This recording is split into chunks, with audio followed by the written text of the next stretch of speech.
Vamos, em primeiro lugar, refrescar vocês um pouco os principais fatos envolvendo o general Gonçalves Dias. Ele pediu demissão do cargo hoje após a divulgação de imagens obtidas em primeira mão pela Sirene Brasil, que colocaram evidentemente em xeque a atuação do órgão por ele dirigido, o Gabinete de Segurança Institucional, em relação a golpistas do 8 de janeiro. Direto de Brasília, quem nos atualiza ao vivo sobre o caso é a repórter Tainá Falcão. Boa noite, Tainá.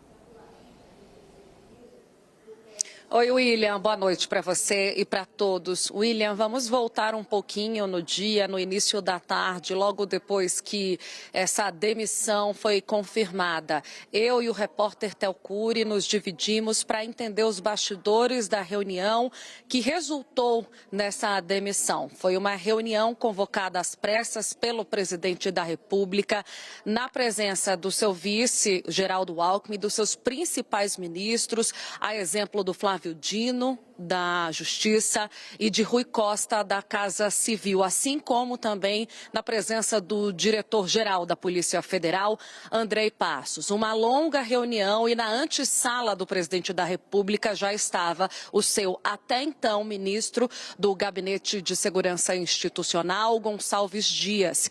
Ele foi chamado para, segundo relatos, explicar o inexplicável, a postura de passividade, de falta de comando de Gonçalves Dias foi tema dessa reunião. Mas Lula queria ouvi-lo, ouvir explicações desse amigo que conhece há mais de 20 anos.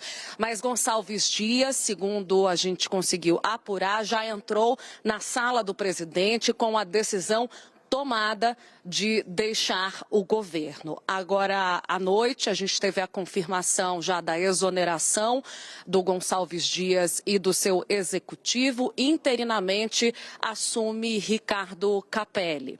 Mais um relato de como Lula recebeu essa notícia. Ele sabia, William, que o Gonçalves Dias estava no Planalto no dia da invasão, mas ele não tinha noção da dimensão dessas imagens, do que essas imagens trariam em relação ao comportamento do seu GSI. Por isso a palavra que descreve a reação de Lula hoje é decepção. Vamos ouvir o que disse aqui no Congresso o deputado federal pelo PT do Rio de Janeiro, Lindbergh Farias. O presidente pediu as imagens e disseram que as imagens que as imagens não existiam porque o sistema de câmeras não estava funcionando. Então, houve uma perda de confiança. A quem esse general G. Dias estava querendo proteger? Talvez a própria a omissão ou a colaboração. Eu não sei dizer que se é omissão ou colaboração dos integrantes do Gabinete de Segurança Institucional naqueles atos de 8 de janeiro. É isso que tem que ser investigado. Daniel, nós temos várias questões que a gente tenta responder, elas vão ficar provavelmente no ar ainda, mas têm que ser feitas. Em primeiro lugar, quem sabia o quê? Nossa, William, olha, o dia deu tantas reviravoltas que é preciso a gente partir quase que de antes do começo, né? A relação de Gonçalves Dias com o presidente Lula é uma relação de amizade de fato e de absoluta confiança de Lula em Gonçalves Dias e de absoluta lealdade de Gonçalves Dias com o Lula, até onde se descrevia no meio da tarde, mais ou menos, quando a demissão de Gonçalves Dias passou a ser iminente. O que o Palácio do Planalto não sabia era a passividade e a falta de comando dos subordinados que Gonçalves Dias teve ali no 8 de janeiro.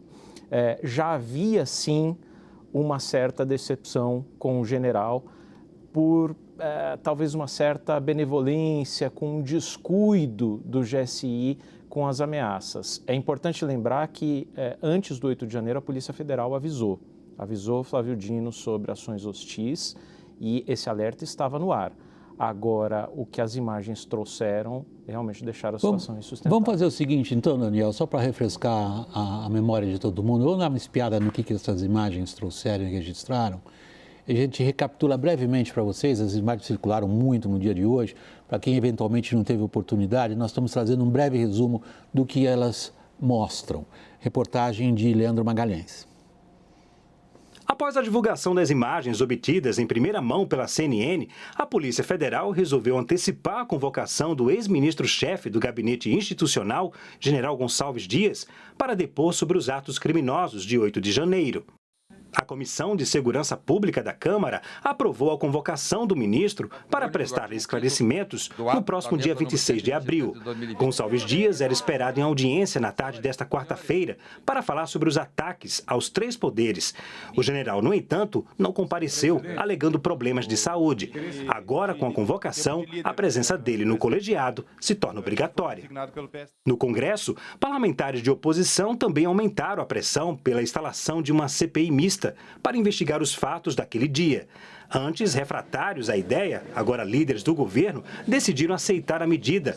Até aqui, o governo era contra a instalação da comissão para não atrapalhar o andamento de outros projetos no Congresso.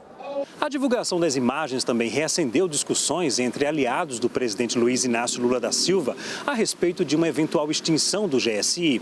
A ideia é que tanto a Agência Brasileira de Inteligência, a ABIN, quanto a Segurança Presidencial, sob comando da Polícia Federal, sejam alocadas para uma nova secretaria a ser criada diretamente no Palácio do Planalto. As imagens do circuito de segurança mostram a presença dos invasores e a ação do ex-ministro e de integrantes do GSI durante a invasão ao palácio.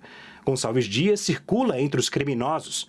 Também é possível ver o capitão do Exército, José Eduardo Natali de Paula Pereira, dando acesso a um local onde os invasores pegam água.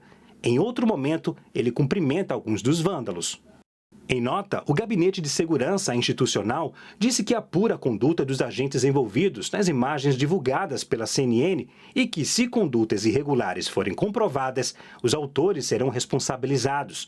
Já o capitão do Exército, José Eduardo Pereira, diz à CNN não ter realizado prisões, pois estava sozinho contra uma multidão. Raquel, as imagens tornaram, realmente absolutamente insustentável a presença do general no cargo que ele ocupava. É o homem responsável pela proteção do presidente e do palácio no trabalho do presidente, que é claramente visto ali circulando como o quê? Agora, vamos concentrar um pouquinho só na figura dele. Tem uma amizade antiga do Lula. De onde ela vem? William, ele começa servindo o Lula na segurança pessoal ali da presidência já em 2003, no primeiro mandato. Mas tem gente que diz que a relação é ainda mais antiga. É uma relação tão próxima que quando o Gonçalves Dias ele é promovido a general de terceira divisão, general do cargo Ele é primeiro promovido, ele era coronel, é promovido a general de brigada e depois a general de divisão, 3 estrelas. Perfeito, de divisão, sem ter comandado tropa alguma. 3 estrelas. Essa promoção gerou, minha apuração conversando nas Forças Armadas, gerou naquela época um certo desconforto ali no comando das forças, porque como ele não tinha comandado nenhuma tropa, os generais não viam ali que ele tivesse as credenciais para receber uma promoção, mas ninguém queria se indispor com o Lula, porque cabia ao Lula, no final das contas, ao presidente esse tipo de promoção. Enfim, é uma pessoa muito, muito ligada ao presidente Lula. Ele segue em cargos do governo durante o governo Dilma e ele volta à proximidade com o presidente Lula durante a campanha. Ele estava fazendo a segurança do Lula na campanha. Foi uma escolha pessoal do Lula para o comando do GSI. Muita gente dentro das Forças Armadas dizia que ele não tinha qualificação para ocupar esse cargo. Um cargo extremamente estratégico, a pessoa que realmente vai estar ali com todas as informações de inteligência. É uma relação muito próxima, de muita cumplicidade entre os dois. Foi essa palavra que eu ouvi. Um ex-GSI me disse hoje que é inadmissível que não se planeje para o pior cenário possível na função do GSI. Ele tem que ter um planejamento de segurança que assuma o pior. E ali parece que não há absolutamente a menor presunção de perigo pela maneira como ele circula. A gente se concentrou um pouco nesse instante da nossa conversa, Caio, na figura do general, pois ele notoriamente não é o chamado infiltrado. Como é que fica para o governo? Bom, o maior impacto, além do impacto político da relação do Palácio do Congresso, de ter que lidar com uma CPI no momento em que o Palácio não sabe o tamanho da sua base, não aprovou nada ainda relevante, nesse começo de governo. Para o governo, o que está mais em risco é a colocação em xeque da narrativa dominante de que tudo que aconteceu no 8 de janeiro foi um movimento liderado e executado tão somente por radicais bolsonaristas, sem qualquer responsabilidade do governo.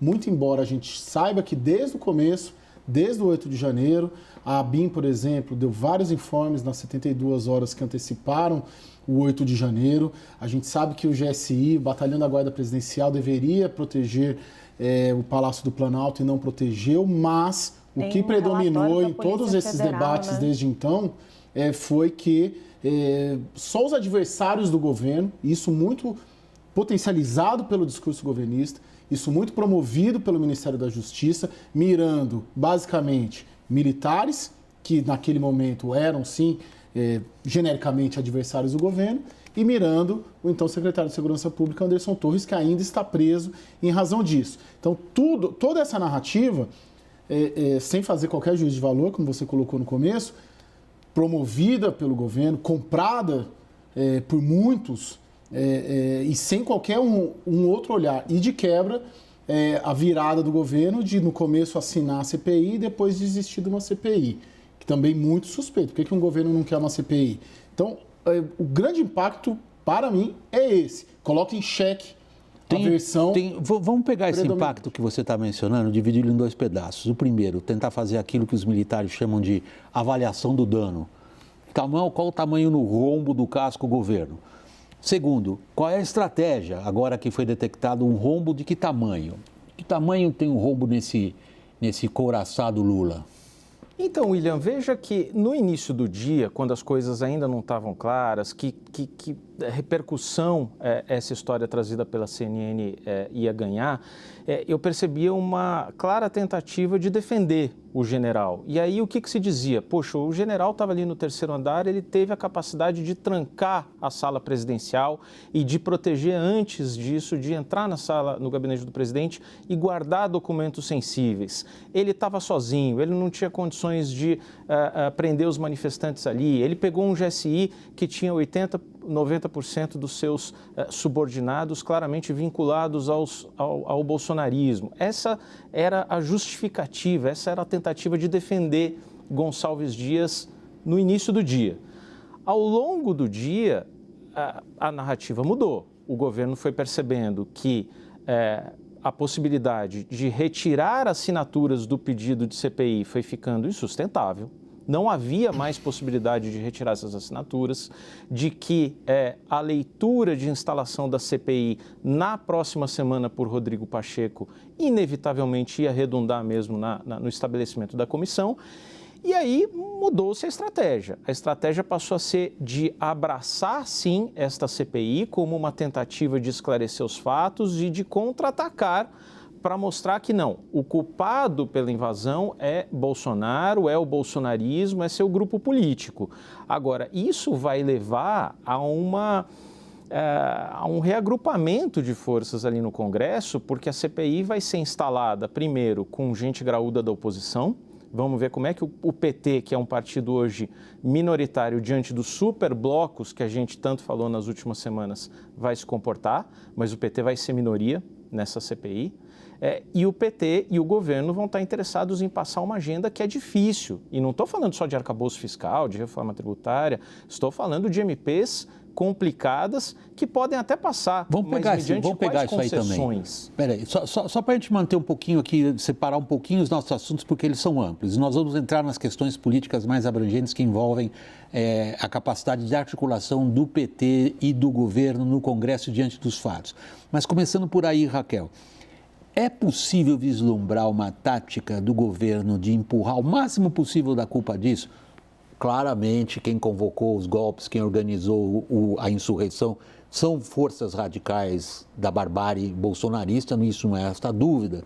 Mas o que surge agora na narrativa é uma cumplicidade por negligência e omissão de uma instância ocupada pelo atual governo. Como é que eles vão conseguir passar isso um pouco para as costas do general? William, o governo ficou num corner, numa situação muito delicada. E engraçado que durante o dia, na apuração, Daniel, eu fiquei com a sensação um pouco diferente da sua. Conversando com as pessoas logo de manhã, quando as mensagens saíram, existia uma tentativa de dizer, olha, a posição institucional do Gonçalves Dias como chefe do GSI já está totalmente comprometida, porque o GSI falhou, dentro do próprio governo já estava dito isso. A responsabilidade dele pessoal ainda não está clara, e quando eu perguntava, ele vai sair? As pessoas me diziam, não tenho como garantir.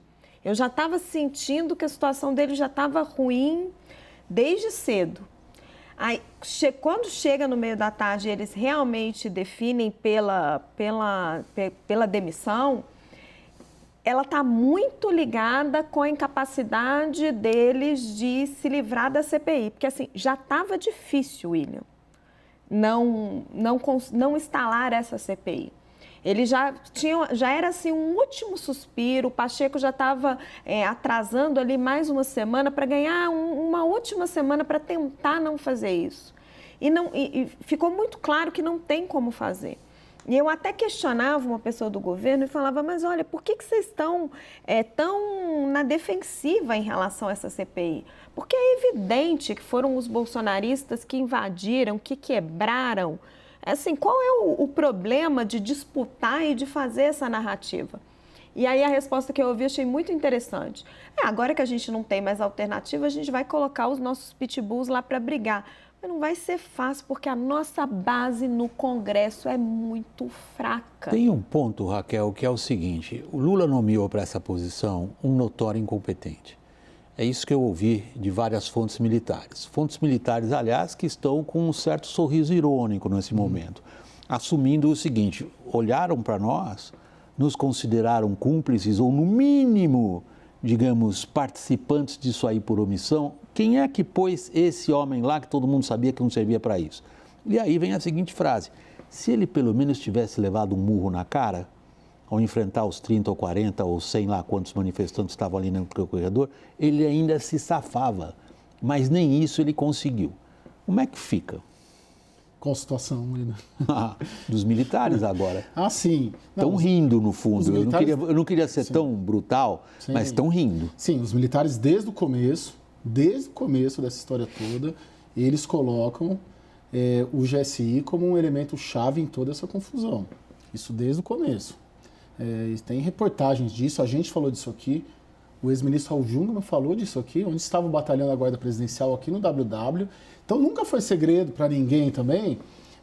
Eu acho que é muito mais uma questão. Os militares, hoje é dia do Exército, inclusive, o presidente Lula foi lá, a relação já está muito mais apaziguada, está muito mais amainada com o comandante Tomás. Essa relação ela já se equalizou, ela não está perfeita, não está pacificada, mas ela é bem melhor do que há um mês, do que há 2 meses atrás.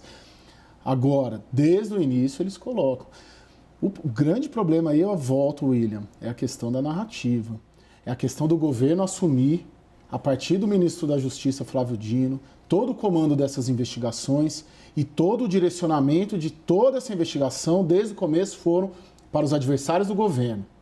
Quem poderia ter uma sugestão de omissão, negligência ou colaboração, que isso é a investigação que vai mostrar, em nenhum momento o governo direcionou. Então vamos lá. E volto, Anderson Torres e GSI. Porque, como disse o Daniel, não só a Polícia Federal, mas a ABIN informou, foram mais de 8 informes nas últimas 72 horas para todos os ministérios do governo. E nunca se falou disso. E mesmo quando se analisava, quando se avaliava... Então, Caio, a pergunta que está no ar agora, que você está levantando com grande propriedade, é a seguinte: o quanto essa clara falha e incompetência de alguém nomeado pelo próprio governo impede ou dificulta o governo de recuperar uma narrativa que até aqui lhe parecia muito favorável? Vai ser muito complicado, William. Eu acho que assim, o 6 de janeiro nos Estados Unidos, em 2021, mostram os riscos que a gente corre no Brasil. Logo depois da invasão do Capitólio, havia um apoio muito grande ao Biden, ou pelo menos a institucionalidade, a democracia americana, mesmo entre os apoiadores do Partido Republicano. 2 anos e alguma coisa depois, nós voltamos para a mesma polarização dos Estados Unidos. Quem era republicano e é republicano continua convicto de que o Trump não teve responsabilidade por isso, e quem continua democrata pensa a mesma coisa. Então, acho que assim, o risco de caminharmos para a mesma situação no Brasil tira do governo essa grande oportunidade que houve de capitalizar em cima dos fatos. Agora, o governo deixa de capitalizar também por sua culpa. Por exemplo, os vídeos, essas gravações que nós obtivemos, elas foram colocadas como gravações secretas, sigilosas. O governo se negou a ceder imagens por lei de acesso à informação.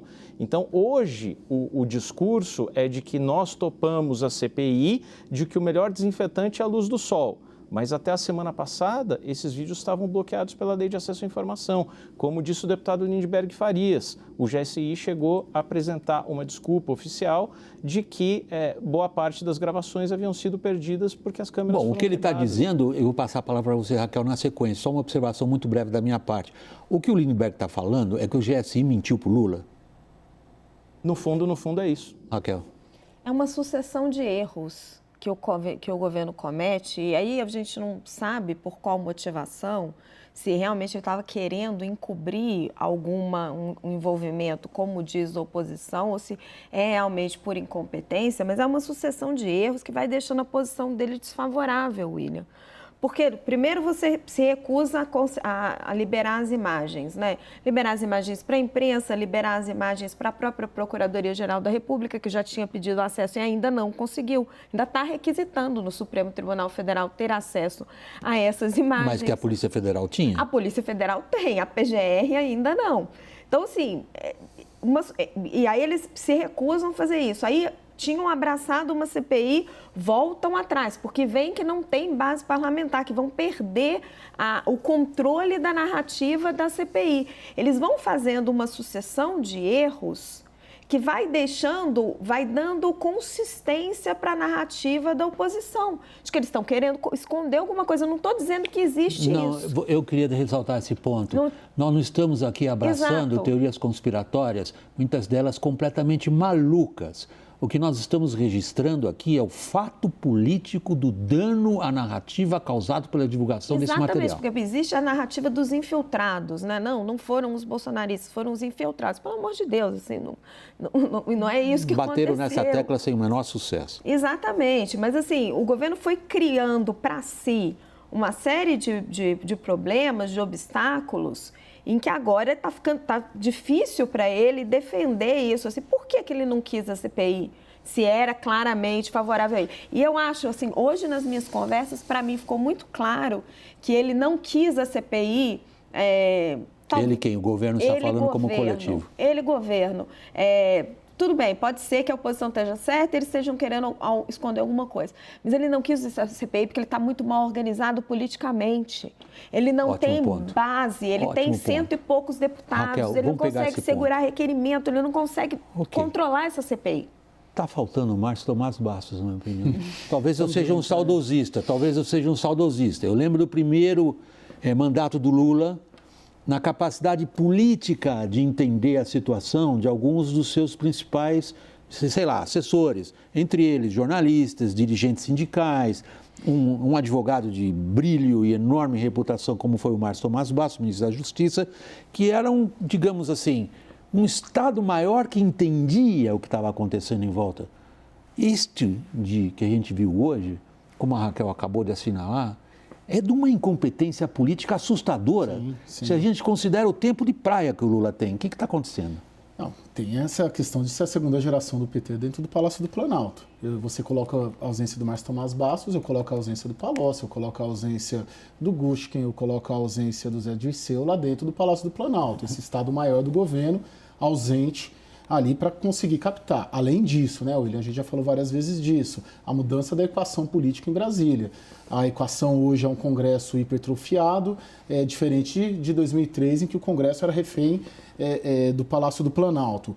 Agora, o governo ele tem mecanismos para controlar essa CPI. Ele vai aumentar talvez o preço, talvez a condição, porque basicamente o Congresso é o quê? A esquerda de um lado, 120 deputados, o PL do outro, sozinho, 99, 100 deputados. No meio, tem 250, 300 deputados divididos em 2 blocos. E aí tem de tudo aqui dentro desses blocos. E aí vai depender de uma articulação do governo com o Arthur Lira para a indicação desses nomes da CPI e com os partidos da base, porque o outro bloco é muito mais governista. É essa chave e ele tem essas condições. Ok, mas eu acho que a pergunta... conseguir ter uma maioria dentro da comissão. Mas, Caio, eu acho que a pergunta... Só um segundo, Raquel. Eu acho que tem uma pergunta que continua no ar. Quem é que põe essa tropa na rua? Quem é que diz para onde essa tropa tem que marchar? Quem é que diz para essa tropa quem eles têm que atacar?